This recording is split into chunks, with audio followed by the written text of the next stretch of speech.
Now, when things are going well, it's unlikely that most humans can't be bothered with going deeper. What for? If things are going okay, I'm looking forward to my next vacation, weekend is coming up, and whatever it is, a nice meal is waiting for me. Everything is comfort zone. You're in your comfort zone. I've never heard of anybody who awakens in their comfort zone. There's nothing wrong with comfort zone. Enjoy them when they're there. They last for a while, and then some form of adversity arises, either on a personal level or on a collective level. Minor forms of adversity, and occasionally huge forms of adversity, potential calamities, whether it's you suddenly confronted with the fact of mortality, some great loss, serious illness on a personal level or on a collective level, war, civil strife, civil war, financial collapse, invasion of your country, all kinds of things can happen. And at the present time we are experiencing the so-called pandemic, collective adversity, not affecting just one person, it's now affecting millions at the same time.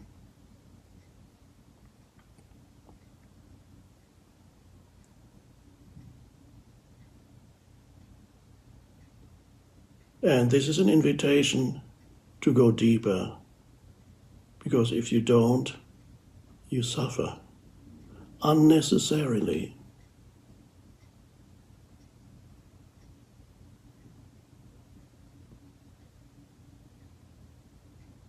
Millions are in a state of fear and anxiety.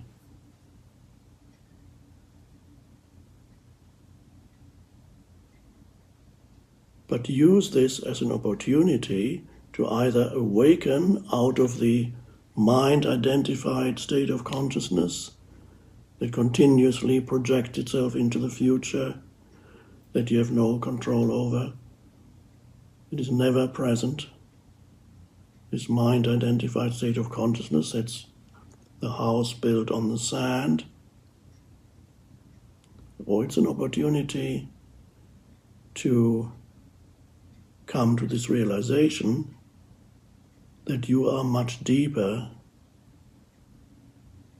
than you had known before.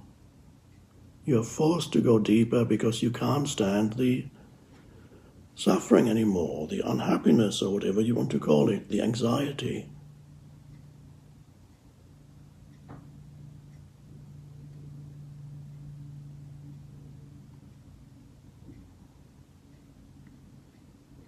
And so the most vital thing in any situation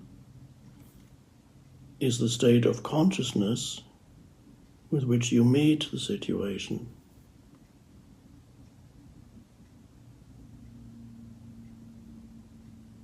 And you should pay more attention to that than to the newscasts and whatever it is that you listen to and watch. Yes, you can do that also. But what is your state of consciousness? That's something you can do something about. It's not very much that you can do about the external situation. You can take precautions. You can help other people to the extent to which it is possible. All that's good. You do all the things that you need to do. And perhaps many people are now forced to stay at home, and suddenly you have to be suddenly on a private retreat at home. Now that's an opportunity too.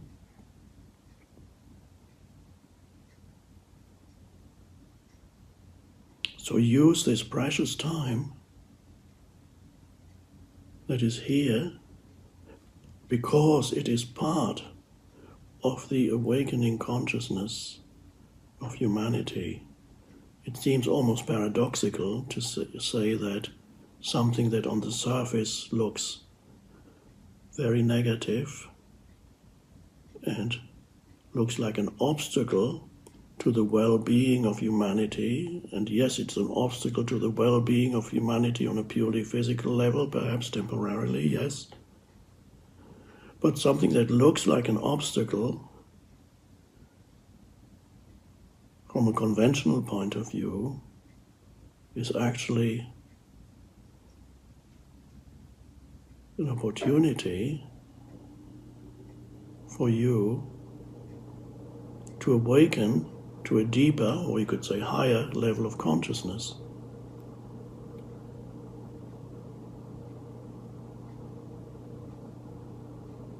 Humans don't awaken when they're in their comfort zone.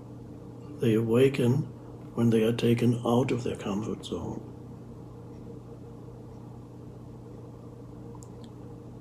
Not everybody does. It's an opportunity. If you do not awaken when you're no longer in your comfort zone, you suffer.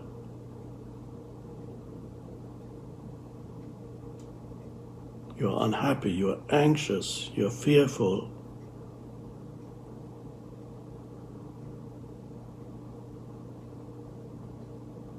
You haven't found the rock. Now, the difference between this parable and actual life is, in this parable, the man had already dug deep and he had already built his house on the rock, and then the floods came and so on, and the house was unshakable. In real life, often it is the case that the wind, the floods, the rains, that all beating against the house, which means adversity arising in your life, the adversity forces you, if you haven't already gone deeper, it forces you to go deeper. And so it's not too late to start digging now in the face of adversity. Many of you are already in the process of awakening. Probably most of you listening to this. And what's happening to us now is a wonderful opportunity for you to go deeper. A deepening of that, an acceleration of the awakening.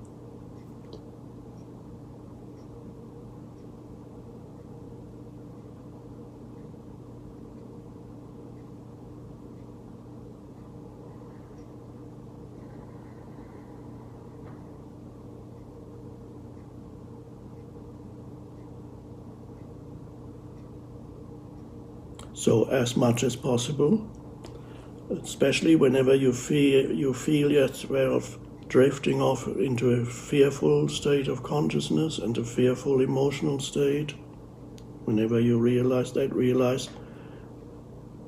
in this present moment there's nothing to fear, and you have to verify this for yourself, whether this is true or not.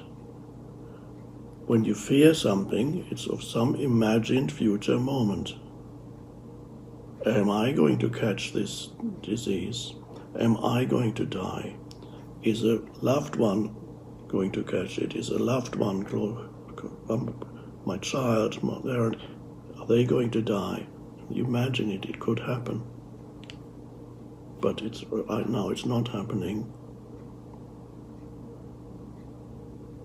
So whenever you feel yourself drifting off into fear, realize, okay, I have lost the present moment. And I lost myself in my mind, in the thinking mind. And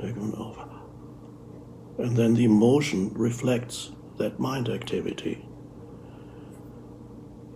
So the moment you notice it, okay, I've lost the present moment, I am lost in the mind, come back into the present moment. A few little things are helpful. Be aware of your breathing. Be aware of the inner energy field in your body. The body is alive. This energy, this life energy that pervades the body, you feel that. You're breathing, you feel the aliveness in the body. You're aware of sense perceptions. You look around. You're present, and then you become aware of that presence that is inseparable from who you are. That presence that is inseparable from who you are. That's an amazing realization. There's more to you than the person. That presence is deeper than the person. And you needed the adversity either to find it or to deepen that which you had already found it, but it was not yet a deep realization.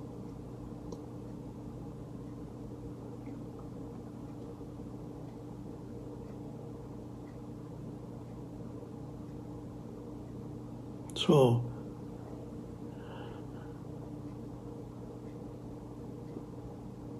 this is a time of great opportunity.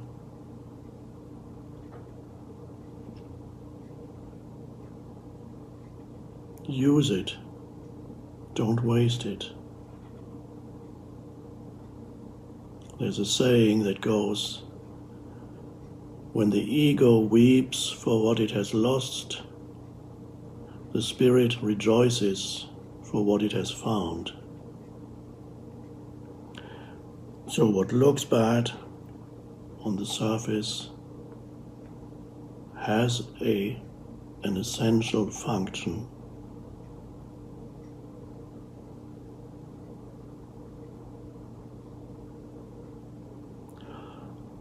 I will speak to you again soon. In the meantime, be here, be present. Don't lose yourself in the mind.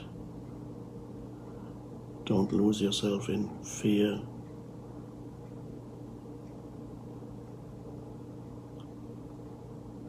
Find and be rooted in this rock that is your essence identity.